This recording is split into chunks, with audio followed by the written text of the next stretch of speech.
Punxsutawney Phil is easily the most famous groundhog in the world. Phil lives in the small U.S. town of Punxsutawney, Pennsylvania, and is cared for by the townspeople. However, every February 2nd, Phil is placed in the ground at Cobbler's Knob, where he carries on a tradition that is over 100 years old. Many people believe the length of the winter can be predicted on this day, called Groundhog Day. It is said that on this day, when Phil emerges from his hole, if he sees his shadow, there will be 6 more weeks of winter weather. If Phil does not see his shadow, spring will arrive early. Can the duration of winter really be predicted by a groundhog? Probably not, but the town has a great time celebrating this tradition. Coco is a 35-year-old gorilla who uses human sign language. Coco was taught sign language by psychologist Penny Patterson when Coco was just a baby. Patterson had been studying whether gorillas could be taught to communicate. Although the study was only supposed to last a couple of years, Patterson and Coco developed a lifelong bond and have been working together ever since. Coco began by learning basic words like eat, drink, and more, and eventually learned abstract ideas such as love, jealous, and shame. It is believed that Coco can sign over 1,000 words and that she understands about 2,000 spoken words. Coco is also famous for having had pet kittens. She has always been extremely gentle and affectionate with her kittens. A mouser is a cat that is kept for the purpose of catching mice. In England, there has been a mouser at the Prime Minister's residence for centuries. The most popular of these cats was a stray named Humphrey, who, in 1989, was the first cat to receive the official title Chief Mouser to the Cabinet Office. His care cost £100 and was paid from the department's budget. It was said to be far cheaper than the fees previously paid to exterminators. Humphrey, who was beloved in the UK, retired in 1997. The current mouser, named Sybil, took office in September of 2007. One day in 1969, John Rendell and Anthony Burke saw a real live lion cub in a London department store window. Feeling that a lion should not be kept this way, they bought him and took him home to live in Rendell's basement. The lion, whom they named Christian, is said to have been an affectionate and extremely cooperative cat who even used a giant kitty litter box. Christian was pampered. He was brought on drives, strolls through the neighborhood, and even to restaurants.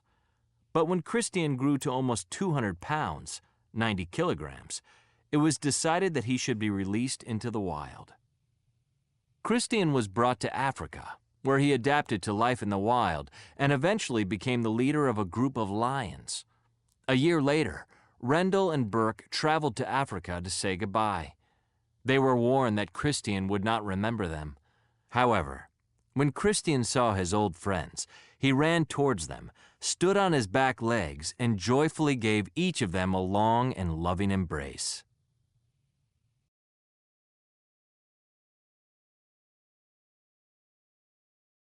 I'm interested in speaking to someone about horse training.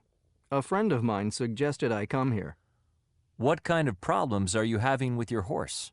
He's a beautiful, strong, and affectionate horse, but he's driving me crazy. He won't follow instructions. He will gallop instead of cantering. He won't turn when I need him to, and if he spots a patch of grass, he'll head straight for it and ignore me completely. I gather you have a young stallion. I will check the schedule, and we can arrange training sessions for you and your horse. Hang in there. Okay, but in the meantime, I really need some advice. How should I handle him when he disobeys? Well, I can try and give you a few tips now. You say he'll head straight for a patch of grass when he sees one. Do you let him do that when you are out riding? Well, sometimes, but I only want to stop for a minute or so. You need to set rules and then stick with them 24/7. If you're not consistent, he's not going to learn. Okay, But when he is all friendly and nice, it's hard not to let him do what he wants. Look, I'm going to get to the point. It sounds to me like your horse is calling the shots. You need to be firmer. If you train your horse not to do something, then suddenly let him do it, you'll be back to the drawing board.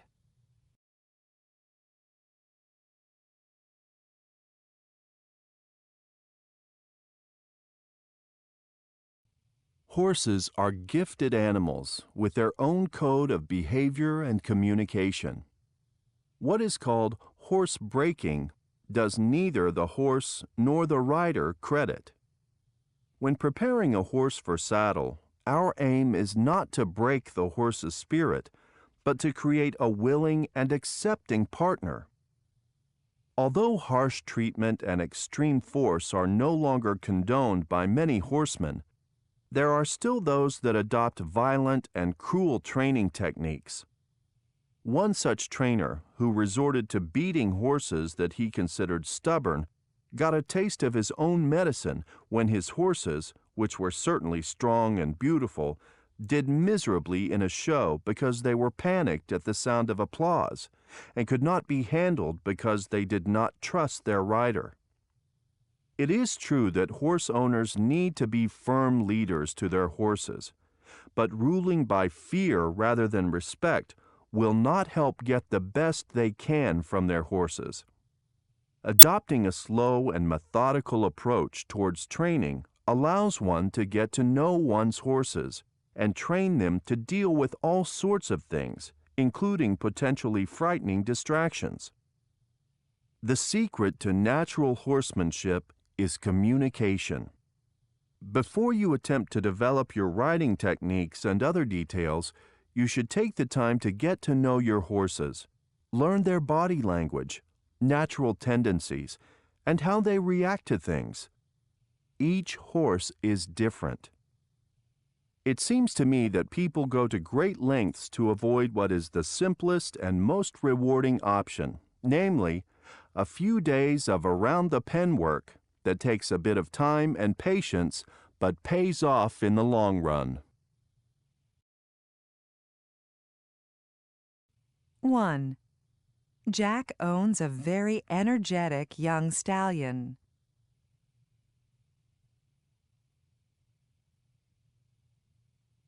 2. The horse has an intelligent, gentle nature.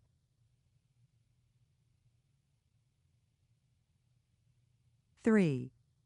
Ponies have beautiful features and are popular with children.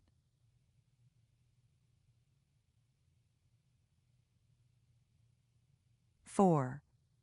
Many true stories demonstrate that horses are loyal human companions.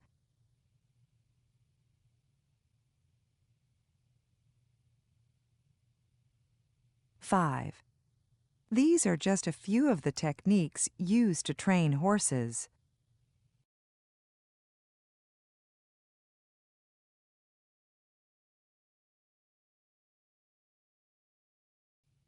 Animal heroes. One night, Pilar was in a deep sleep when she was woken by her cat, Inti. Inti was meowing wildly outside Pilar's bedroom and throwing himself against the closed bedroom door. When Pilar opened her eyes, she saw that her bedroom was filling with smoke. As she escaped her house with Inti in her arms, she saw that a fire was blazing in her kitchen. Pilar could easily have lost consciousness from breathing in the smoke, but Inti would not let that happen. Even though Inti could have escaped the house through a cat door, he wouldn't leave Pilar. A fireman at the scene said, "Without question, that cat is responsible for saving his owner's life. He should be honored as a hero." As amazing as this story is, it is not as uncommon as you may think. There are countless stories of animals coming to the aid of humans in life-threatening situations. Animals are said to have a sixth sense for danger. Often they are alert to danger before humans are and have used this awareness to protect humans from harm. Take the example of Charlotte Lee and her horse, Thunder. One warm summer night, the whole family was asleep with the windows open. It was normally very quiet where they lived. There were only a few farmhouses scattered about the area and hardly any traffic. All of a sudden, there was a loud crashing noise from the stable. Charlotte woke up with a start and her heart pounding as the noise continued. She was so frightened she froze. No matter how hard she tried, she could not move. The noise stopped as suddenly as it had started, and she heard a horse galloping towards the house. The next thing she saw was Thunder standing outside her window, neighing and shaking his head as he stomped on the wooden porch. She knew enough about horses to know that Thunder was disturbed for a reason, and wasted no time speculating. She quickly got everyone out of the house before the earthquake hit. Part of the roof caved in and crashed into her room. Thunder had deliberately saved her life. Yet, it is not only domesticated animals who have acted heroically. There are also stories of wild animals coming to the rescue of humans. One animal known to be a friend and protector of humans is the dolphin. Dolphins are considered to be among the most intelligent of animals. On dozens of occasions, they have used this intelligence to come to the aid of humans in dangerous situations. One such story involves a surfer named Todd Endress. Todd was surfing with his friends when he was attacked by a 13-foot, 4-meter shark. In the middle of the attack, a group of dolphins came to his rescue by forming a protective ring around Endress until he could get safely to shore. Without the help of the dolphins, there is little chance that Todd would have survived. At times, even animals commonly considered aggressive and dangerous have come to the aid of humans. One famous case involves Binti Jua, an 8-year-old female gorilla who lives at the Brookfield Zoo in Illinois, USA. Binti was celebrated as a hero when she protected a 3-year-old boy who fell into the walled gorilla area. Binti picked up the unconscious boy, carefully cradled him in her arms, and brought him to the zookeeper's door so that he could be taken out. After 4 days in the hospital, the boy recovered completely. No one is sure why animals have so often come to our aid. However, it is clear evidence of the deep and powerful bond between humans and animals. It is important that we respect this bond by treating animals with the care and compassion that they often show us.